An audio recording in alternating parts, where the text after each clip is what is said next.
Hello guys, welcome. Collective reading tayo ngayon.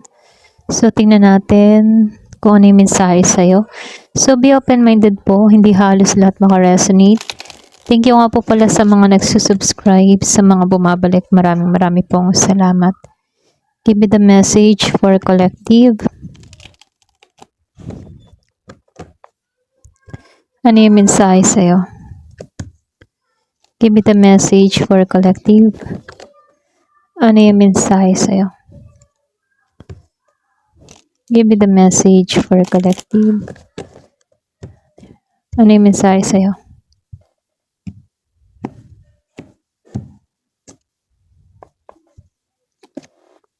Meron ka ditong the Chariot upright, the Empress, Ace of Wands, Nine of Swords. So, meron akong nakikitang Sagittarius, Taurus. Meron ding Aries, Leo, Sagittarius, Libra, Gemini, Aquarius, Capricorn, Virgo. So, malakas yung fire sign, Aries, Leo, Sagittarius. Meron ding Scorpio, Cancer, Pisces, Virgo, Capricorn, Taurus. Malakas din si Gemini.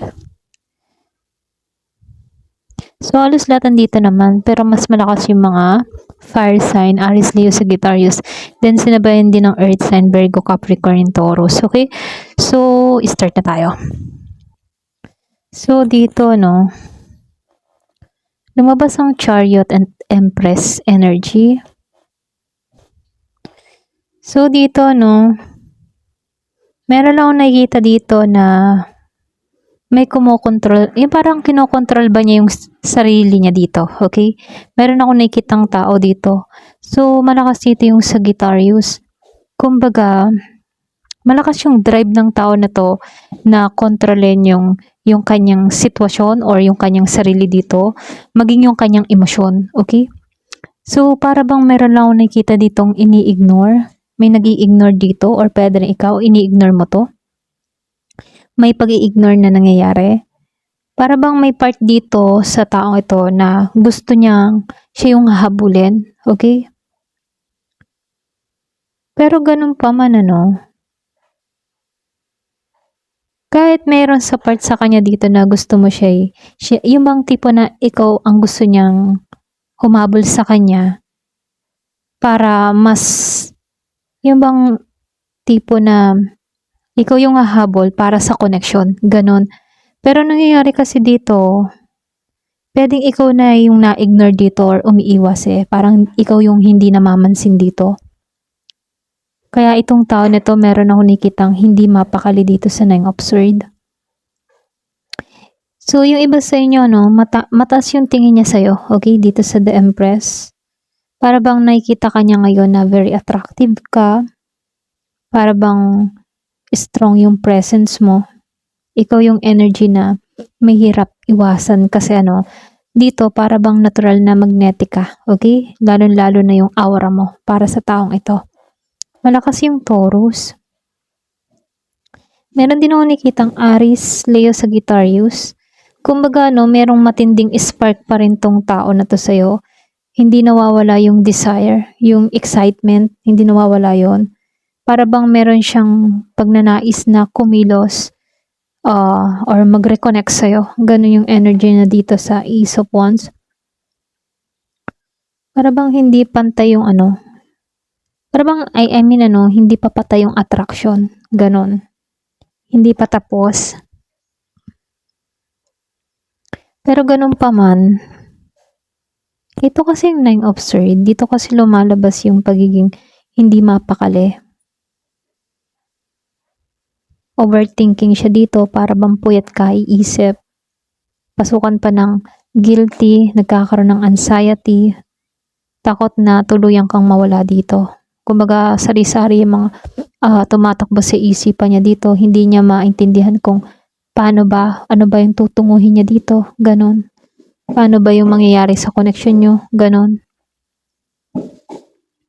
Kaya pagdating sa Four of Pentacles reverse, unti-unti itong nawawala ng control, lalo na sa pagpipigil niya.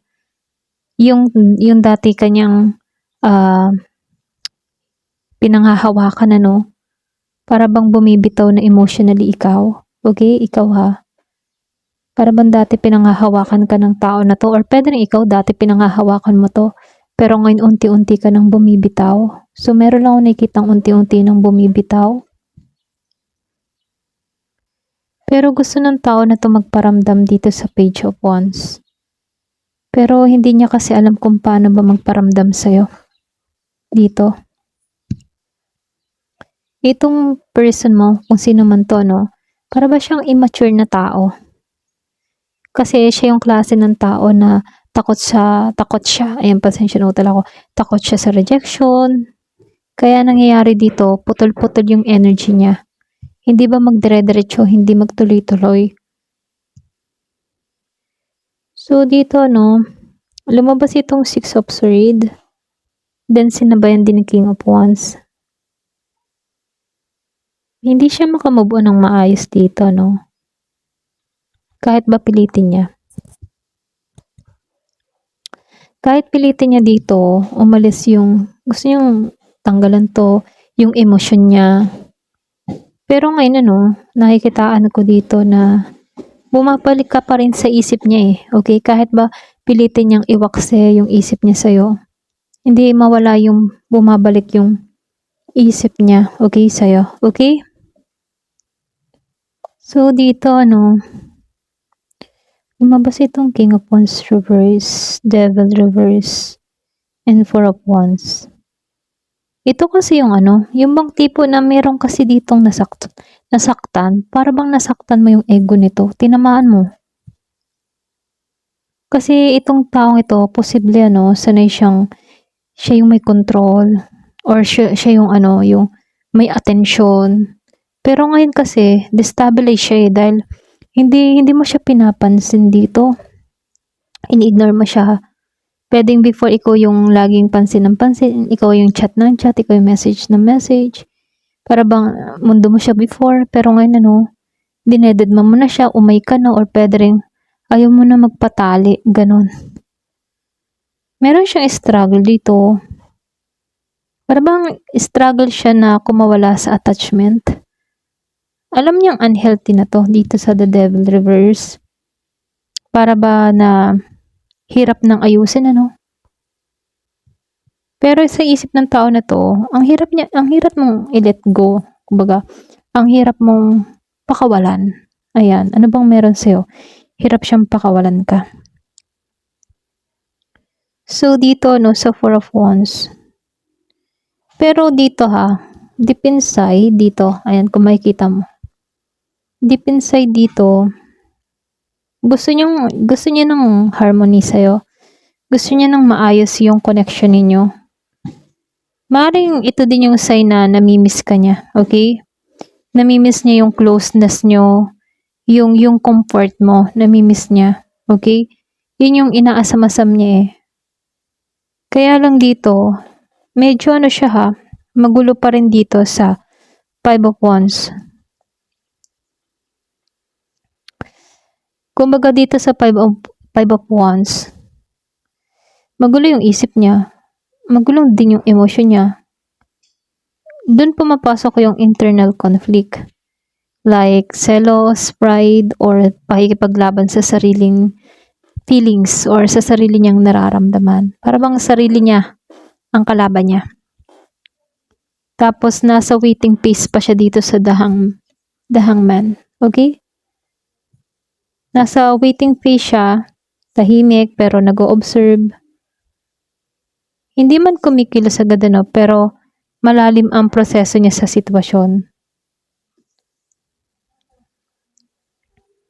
So, lumalabas lang dito, lumabas si Queen of Cups, Nine of Pentacles, the Lovers reverse, and the Ace of Swords reverse. Mataas yung emotional energy ng tao na to.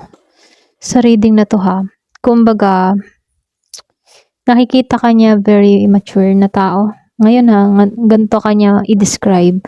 Matured ka na, intuitive ka pa, tapos totoo ka, malambot yung puso mo. Kahit distant kayo ngayon, nakikita niya dito na yung kabutihan mo. Okay? Ganito kanya ihambing, like Queen of Cups. Para bang mapagmahal, soft, kind-hearted, matalino, okay?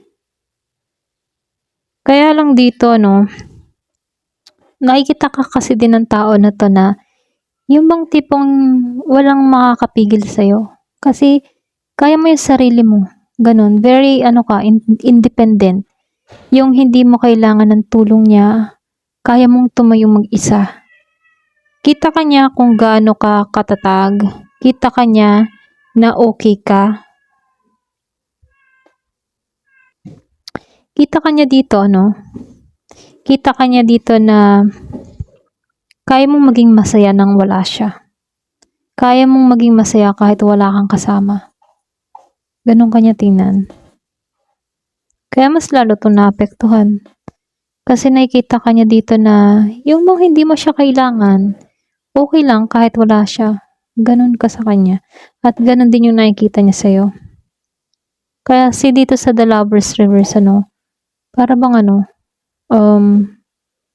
may disconnect eh. Para bang na-separate kayo ngayon. Hiwalay kayo sa isa't isa. Pwedeng may hindi pagkakaintindihan na nangyari or naganap sa inyo, Kaya lang, dito sa The Lovers Reverse, yan kasi din pumapasok yung magulong commitment, Para bang ang dami nangyari sa inyo. Hindi naging malinaw ang lahat. Hindi naging malinaw tong taong ito sa'yo. Kung ano yung nararamdaman niya sa'yo. Okay? So, lumalabas din, takot kasi siya sa commitment. Kaya, yung iba sa inyo, nagkagulo yung connection. Okay? So, nakikitaan ko rin dito, posible na gusto niya magsalita sa'yo si Ace of Swords. Pero hindi malinaw kasi kahit sa sarili niyang kahit sa sarili niya, hindi siya nagpapakatotoo. Kahit pag gusto niyang umimik, gusto niyang mag-message sa'yo. Pero hindi nagiging malinaw kasi yung intention niya dito. Kung ano ba yung totoo niyang intention dito. Okay? Very denial. Maraming hindi nasasabi. Ito may problema sa communication. Hindi siya magaling sa talk. Ganyan. Sa usapan, hindi magaling sa one-on-one talk. Yung mga nararamdaman, feelings. Pwedeng hiya siya na yung bang pakita yung weakness or yung feelings niya. Okay, especially kung lalaki, Parang ayaw niyang ipakita yung kahinaan niya. Ganon. So, nakikitaan ko lang din dito, habang mas tahimik ka or mas nakadetach ka dito, mas dun kasi ito nati-trigger emotionally. Hindi to energy ng taong, alam mo yun, wala nang pakialam. Kasi, mas mukhang pinipigilan lang niya yung sarili niya dito eh. Habang internally, magulo. At hindi siya mapakali. Okay? Pero kung tutusin, gusto ka niya. Gusto ka niya talaga. Kaya lang, ang nangyayari dito, hindi siya magaling magpahayag ng kanyang nararamdaman. At yun yung mali niya. Okay? Ayan, ito lang yung nakikita ko. So, hanggang dito na lamang po. Thank you for watching. Love and peace.